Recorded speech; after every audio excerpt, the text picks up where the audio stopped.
Hi everyone, this is your Entrep Guru, Avinash Ramsabag, and we're going to take a look at business plans today. So what exactly is a business plan? It's a document that looks at the operational and financial objectives for the near future for a business. It's usually done for a period of 1 to 3 years. The purpose of a business plan, as we would see, the primary purpose is to serve as a roadmap for the entrepreneur. So it sets a sense of direction as to where they would like to go. It's also a comprehensive document that will outline the vision, the goals, and strategies and tactics in order to achieve those objectives. So it basically tells you how they are going to go about achieving those objectives that they would have set. And also it helps in terms of aligning our stakeholders with our common purpose or our sense of direction. The benefits of a business plan is that it can help in terms of giving us clarity and focus. So we are clear in terms of what our path forward is. It helps in terms of attracting investors. So we can actually use a business plan to get persons to invest in our business, because if they read it and they like what they see, they will be more inclined towards investing. It helps in terms of decision making, because when we take a look at our strategies and what we want to accomplish, we can make sure that our decisions are in line with what we want with our business plan. And in terms of risk mitigation, it will help us to make sure that we don't make any kind of major risk for the business, because one of the areas with preparing a business plan is we would have done a lot more research, and therefore when it comes to making our decisions, we would always check back with that research that we would have done to see if it makes sense or not.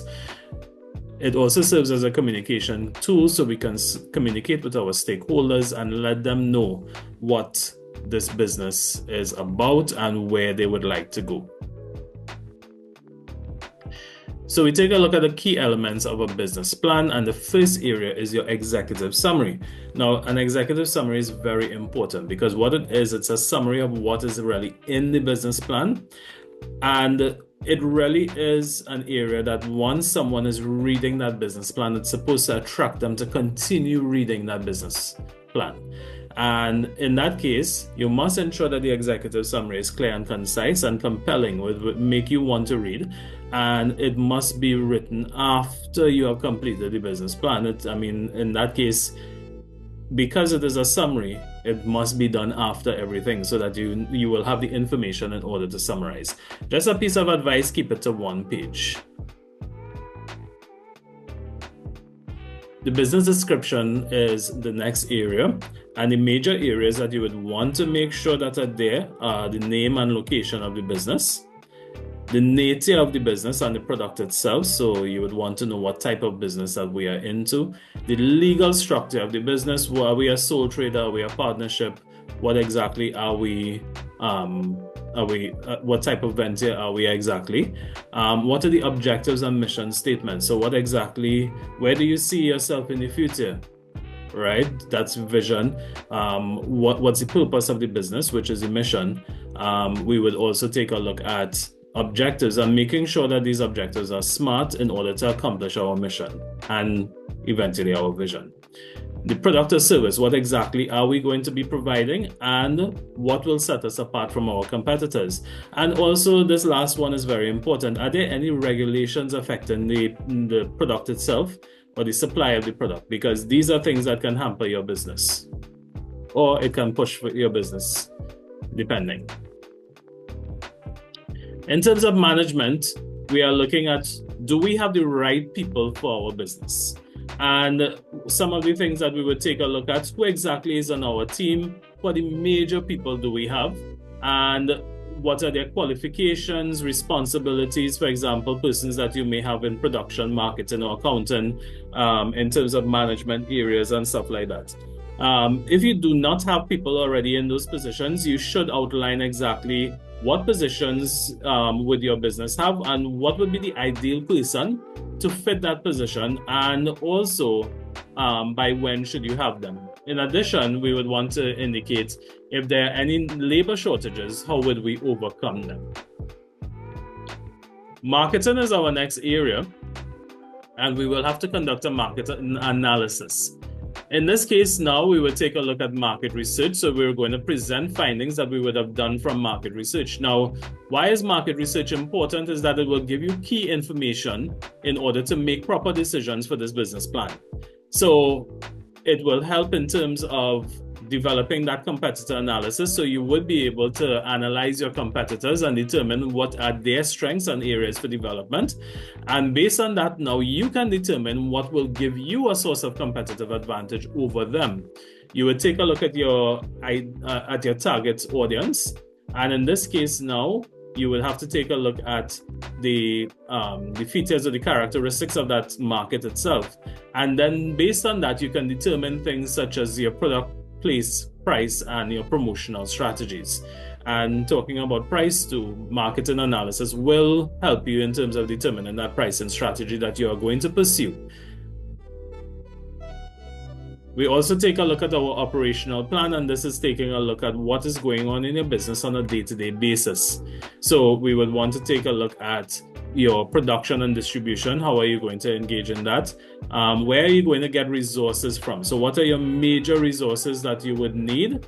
And these would be in terms of things such as facilities, equipment, technology, even the skills of your workers.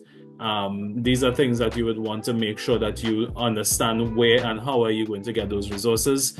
Logistics and supply chain, how are you going to get your products? How are you going to source it? How are you going to get it delivered? What is the time span for delivery? Where are you going to store it? When you finish production, where are you going to store it? What is the production process also going to be like?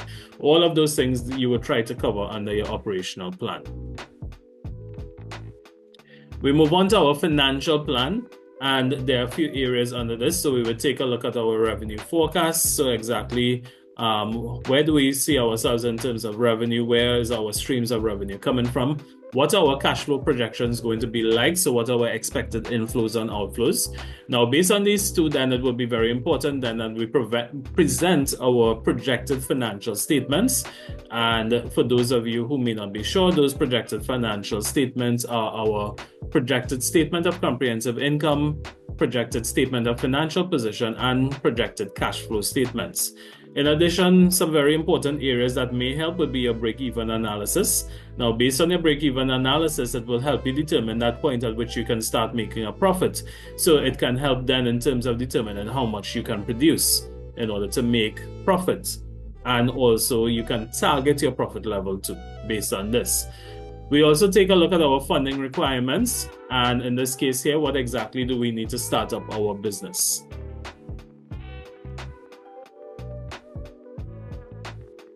We also take a look at a competitor analysis. So we would want to ensure that we know who our competitors are. So previously we would have done one, but this one we're going into a little more detail. It may help if you do a SWOT analysis on your competitor. And in that case, it will help you determine where you stand and in terms of your market positioning also.